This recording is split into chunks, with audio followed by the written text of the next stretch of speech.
Bienvenue sur la TFM, bienvenue à Question Directe qui reçoit aujourd'hui Ruud Brody. Le Brody, vous le savez, c'est le conseiller juridique de Human Rights Watch et porte-parole de cette organisation de défense des droits de l'homme. Monsieur Brody, merci d'avoir accepté notre invitation. On vous surnomme le chasseur, le dictateur. Pourquoi? Bon, parce que depuis un moment, je travaille avec les victimes dans plusieurs cas. Ça a commencé avec l'affaire Augusto Pinochet, l'ancien dictateur du Chili qui a été arrêté à Londres. Et Human Rights Watch s'est constitué dans le dossier de Pinochet. On a travaillé à ce que les chambres des lords britanniques confirment son arrestation et le juge apte pour l'extradition. Et à ce moment-là, nous avons réalisé qu'on avait en fait un instrument, la justice internationale, pour aider les victimes à traduire en justice les anciens tyrans et tortionnaires qui paraissaient hors de l'atteinte de la justice.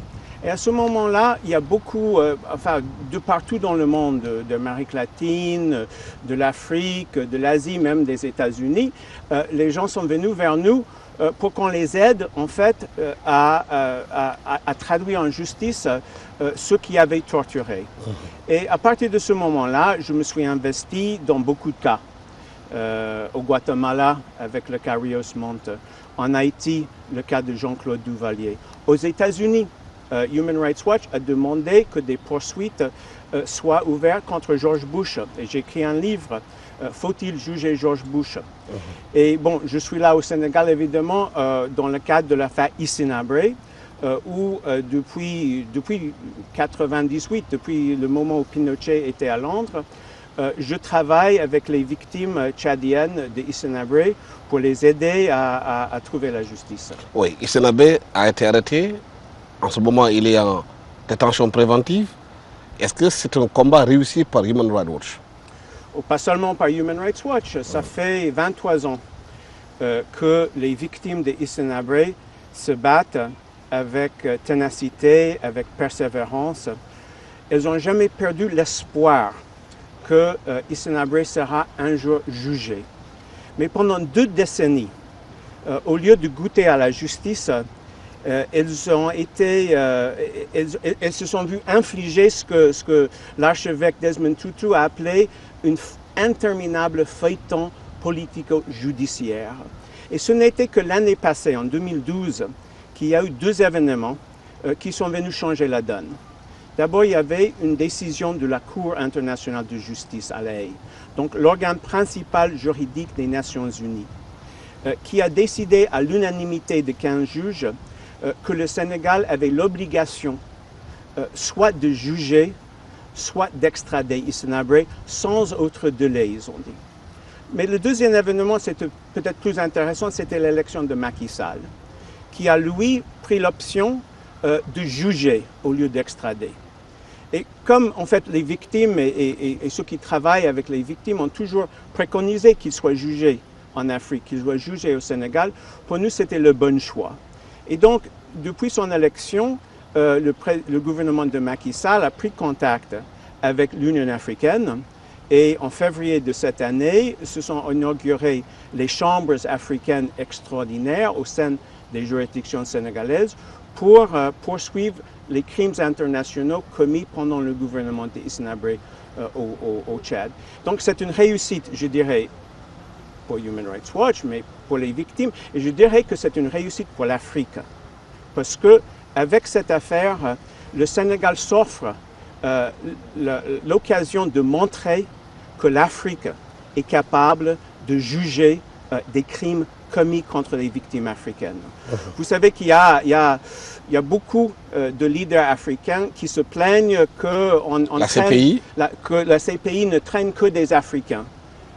Et c'est vrai qu'il y a un double standard, il ne faut pas le nier. Mais en même temps, l'Afrique ne s'est pas montrée capable de juger ces crimes.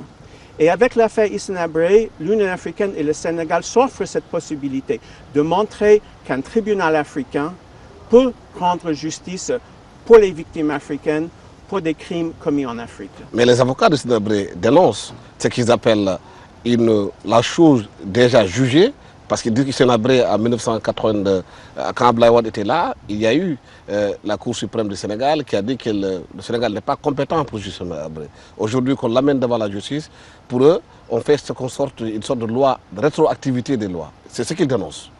Bon, il faut voir que, d'abord, c'est vrai que chaque fois qu'un juge d'instruction est face au dossier Hissène Habré, il inculpe. En 2000, le doyen des juges d'instruction Demba Kandji, ici au Sénégal, a eu le dossier, il a inculpé Habré. En 2005, le juge belge qui a eu à traiter le dossier Hissène Habré, il a inculpé. De nouveau, mais contrairement à ce que disent les avocats d'Hissène Habré, il n'a jamais été jugé. Jugé, ça veut dire qu'il y a des témoins, qu'il y a une juridiction qui disent vous êtes acquitté ou vous êtes coupable. Quand une juridiction dit non, ce n'est pas notre juridiction, il faut aller là-bas, ce n'est pas la chose jugée, ce n'est pas ce qu'on appelle le non bis idem. On ne peut pas juger deux fois la même chose. Hissène Habré, sur le fond, il n'a jamais été ni condamné, ni acquitté. Cette fois-ci, la troisième fois, donc, les juges d'instruction, maintenant il s'agit d'une commission d'instruction des chambres africaines, donc c'est la troisième fois que Hissène Habré est face à un juge d'instruction et c'est la troisième fois qu'il est inculpé. Parce qu'il faut dire que le dossier est très solide. Dans ce dossier, il y a quand même, évidemment, il y a des centaines de témoignages des victimes, mais en plus, il y a les documents de sa police politique, le DDS. Nous avons tout à fait, par chance, par hasard, rencontré dans un bâtiment abandonné à Djamena des milliers de documents de sa police politique, des listes journalières de personnes qui sont mortes en détention, des rapports d'espionnage. Maintenant, tous ces documents sont sur des CD-ROM, on peut taper le nom d'une victime ou même d'un tortionnaire et trouver tous les documents concernant cette personne.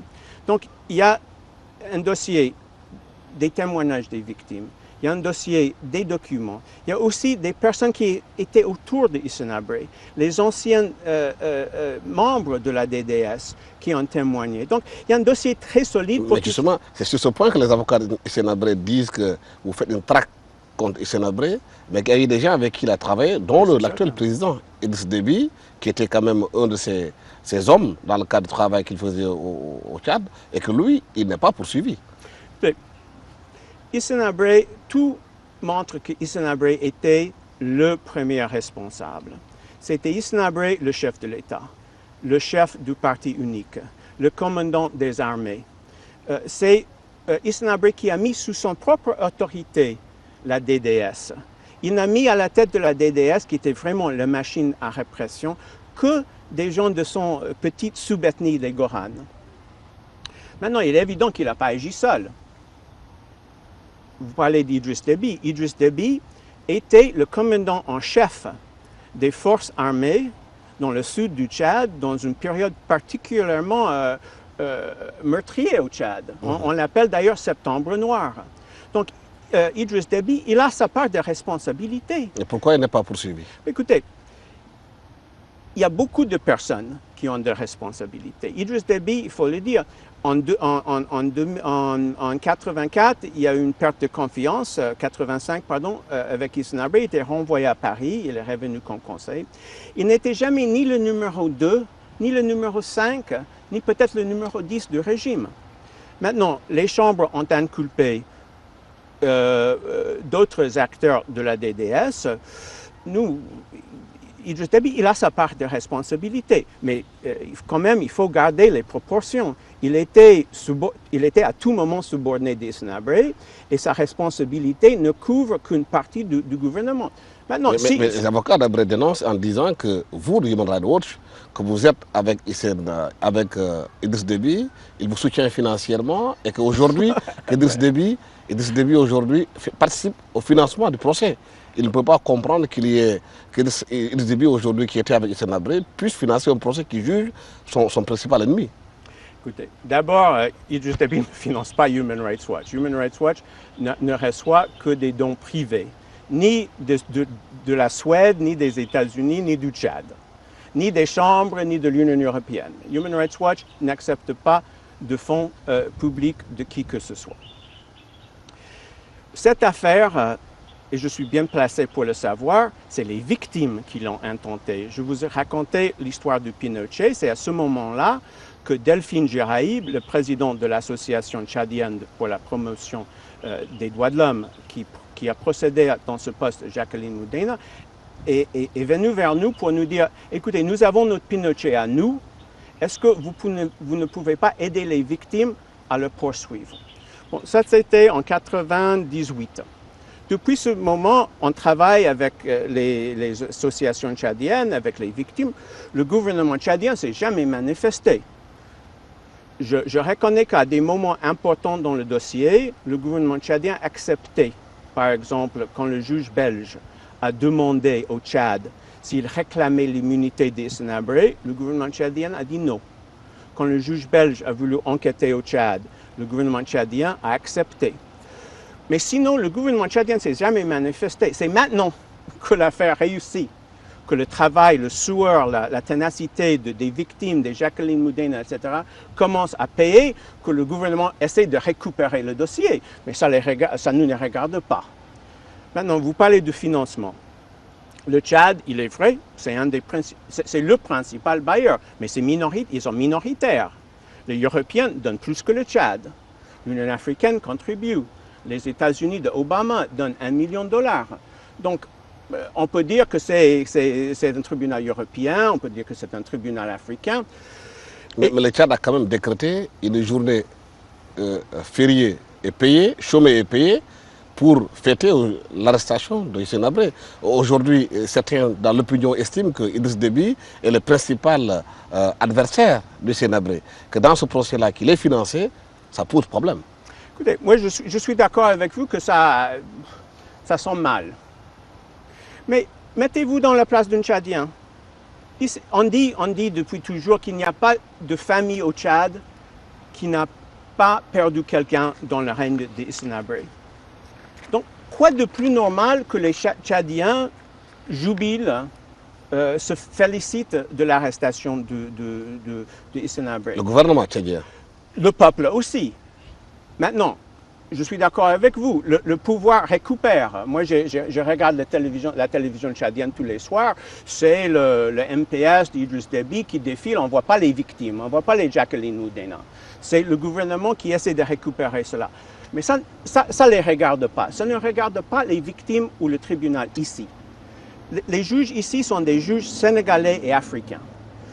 Je crois que le Sénégal s'honore par l'indépendance de sa justice.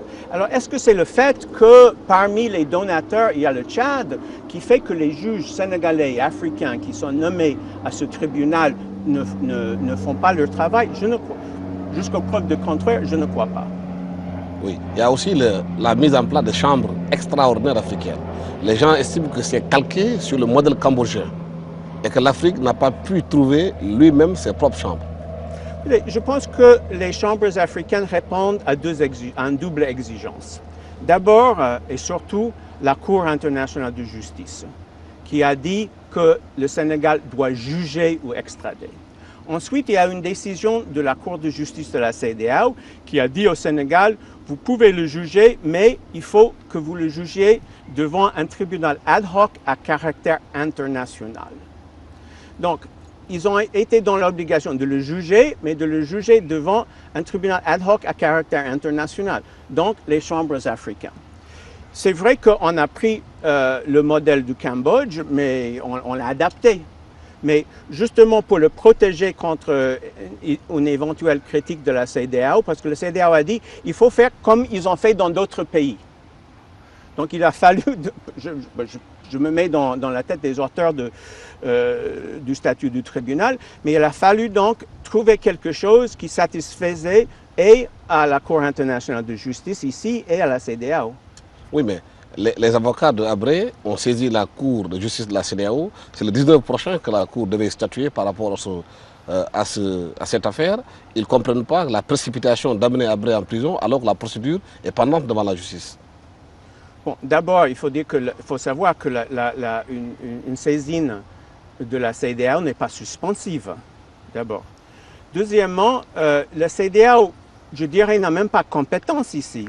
Parce que la Cour internationale de justice, qui est, je répète, l'organe principal des Nations unies, dont les décisions sont exécutoires par tous les États membres, a dit dans sa décision que la décision précédente de la CEDEAO n'altère en rien, comment ils disent, que les obligations du Sénégal qui découlent de la Convention contre la torture ne sont pas altérées par la décision de la CEDEAO. La Charte des Nations unies, l'article 103, est très clair. Quand il y a une divergence entre les obligations émanantes de la Charte et les obligations émanantes d'une autre obligation qui serait là de la CEDEAO, c'est les obligations de la Charte des Nations unies qui dominent. Donc la CEDEAO, maintenant que la Cour internationale de justice a dit que le Sénégal a ses obligations, quoi que dise la CEDEAO ne peut pas dire que non, nous sommes supérieurs à la Cour internationale de justice. En plus, la CEDEAO n'a pas compétence sur l'Union africaine. Le tribunal qui a été mis en place ici, c'est un tribunal voté par les chefs d'État de l'Union africaine qui ont demandé au Sénégal de juger Hissène Habré au nom de l'Afrique. Donc, l'Union africaine... Est-ce qu'il n'y a pas une incohérence où, au moment où les chefs d'État demandent que Hissène Habré soit jugé, que la CPI demande que Omar el-Béchir soit condamné, qu'il connaisse promener tranquillement, personne ne fait rien contre lui? Mais je pense que justement, l'Union africaine a compris qu'on ne peut pas en même temps dire laissez-nous faire notre travail et ne rien faire dans l'affaire Hissène Habré. Donc l'affaire Hissène Habré, c'était en quelque sorte un point d'honneur pour l'Union africaine. On dit voilà, nous, on va vous montrer qu'on peut juger les nôtres, chez nous. Et donc je pense que je déplore. Et Omar el-Béchir, qui est condamné par la CPI, qui est demandé, réclamé, accusé par la CPI. Il y a Uhuru Kenyatta aussi en même temps, son vice-président. Moi, je déplore l'attitude de l'Union africaine dans cette affaire. Je pense que s'il est vrai, comme j'ai dit, qu'il y a un double standard dans la justice internationale, c'est quand même un argument qui est utilisé par ceux qui veulent défendre l'indéfendable pour dire oh, comme vous ne jugez pas les Israéliens, comme vous ne jugez pas les Américains, vous ne pouvez pas nous juger non plus.